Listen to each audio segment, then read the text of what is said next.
So I want to ask, like, for you guys, what it means to be a brown belt. Brown's kind of weird to me because I'm like, well, what does that mean in the like pecking order, skill level? What does a brown belt mean to both of you? Which is one of the reasons I want to interview you guys, because like, what did it take to get there, and then like, what does it mean? So maybe we'll start with you, Jordan. So blue belt typically is a hard out. Like you can roll with a blue belt and you're a hard round, you're hard to submit, and you know the basics of jiu-jitsu, right? You know the basic fundamentals, like the basic grand scheme of what jiu-jitsu is. Yeah, I almost got you off my body the other day, and I was so proud, and then you fucking just fell back on my chest, and I was like deflated. Anyway, I digress.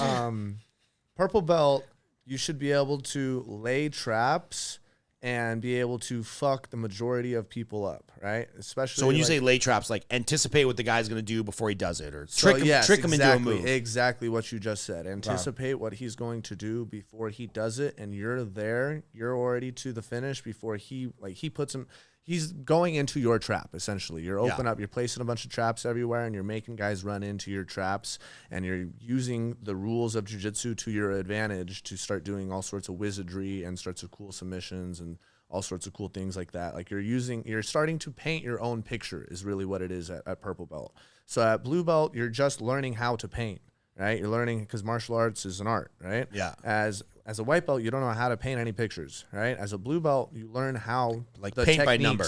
You learn how, the techniques behind painting, and you can paint basic pictures, right?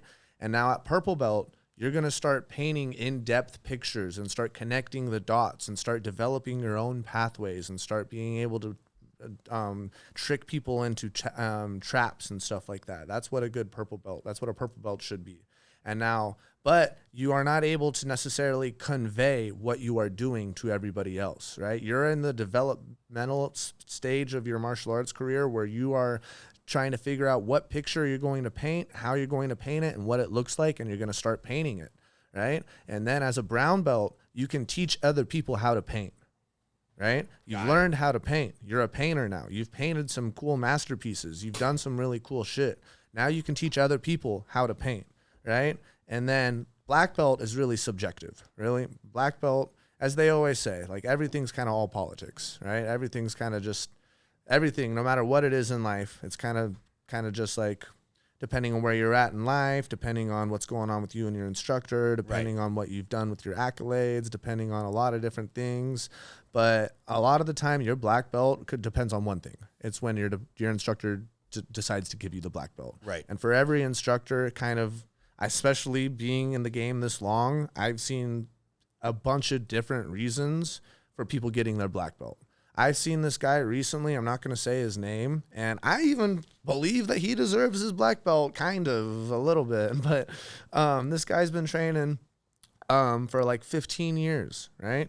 He's been like 15, 16 years, but for the last 4 or 5 years, he has only really been focused on his job because he has a wife and kids, and he's only been doing his day job for the last 4 or 5 years, maybe training once or twice a week. Right. You know what I mean?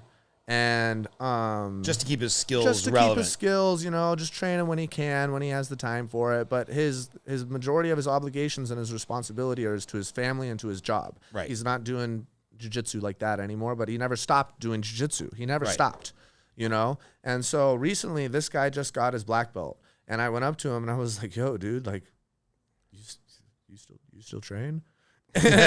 Awkward. Yeah. And he kind of laughed and he was like, dude, I don't deserve this. Like, I don't know what they're doing right now. This is kind of like a ceremonial thing because this is like a big seminar type thing. Like, I honestly don't even really want this. I don't know what's going on. I didn't expect this. Like, but they're, you know, what am I going to do? Say no? And I was like, oh no, dude, no, you deserve it, bro. Like, you definitely deserve it. But I was you put in the time. I was just curious. Like, I wasn't, you know, where do you train at? And he's like, oh, dude, like, I don't really train anymore, bro. Like, that's why I don't really want this. Like, I haven't trained. I haven't taken a jiu-jitsu class in over 2 months. And I was like, that guy got his black belt. Right. Do you know what I mean? So, like, what the hell is a black belt? A black belt is all when the stars have aligned, essentially. Yeah, right? I've heard two You never things. quit. You never quit jiu-jitsu. I was just You going to say. just didn't quit, bro. You just didn't quit, and then one day your instructor felt good. And he was like, oh, here you go. I've heard two things about being a black belt. One, I got this plaque made for the gym I used to work out with. We work out at Dream MMA in Valencia. Really good guy named Jeff Martin. He's under the Machado lineage. Like really, really good guy. MMA fighter, has like 30 fights, and like now that he's older, almost 40, he's like focusing mostly on jiu-jitsu. Got his black belt. I got him a placard that said, "A black belt is just a white belt that never quit." Like Exactly. if you just don't quit and you keep showing up, you'll get there eventually. So that's one thing I've heard about a black belt.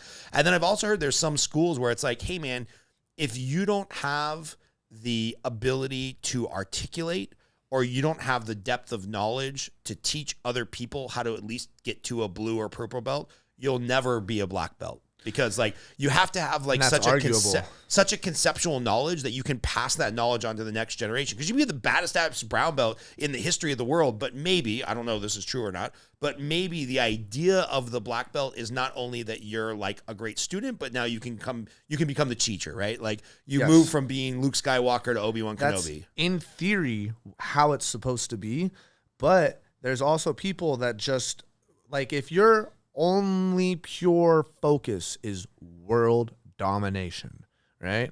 I'm Khamzat Chimaev.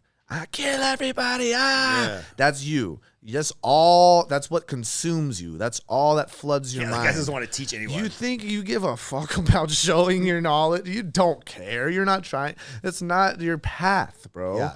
But you've also managed to destroy every single person in front of you. The other people's path, that was their path. Oh, they're doing well in competition and they're doing well constructing people. Well, this guy just smashed him, made him look like he's a white belt. You're gonna tell that guy he's not a black belt? But I'm sure what I mean. I'm sure like, that was in also theory, you're supposed to be able to. Like if Right. like I said, a brown belt even is supposed to be able to be a good instructor. Right. But I've met black belts that are world champions that are god awful instructors. Right. And I've met purple belts that are excellent instructors, but they don't roll very well. You know what I mean? So it's two separate things: competing and instructing. And in theory, right, and like you are, right, on paper supposed to be good at instructing and good at competing as a black belt, but you could just be a good instructor and get your black belt. You could be just a good competitor and get your black belt.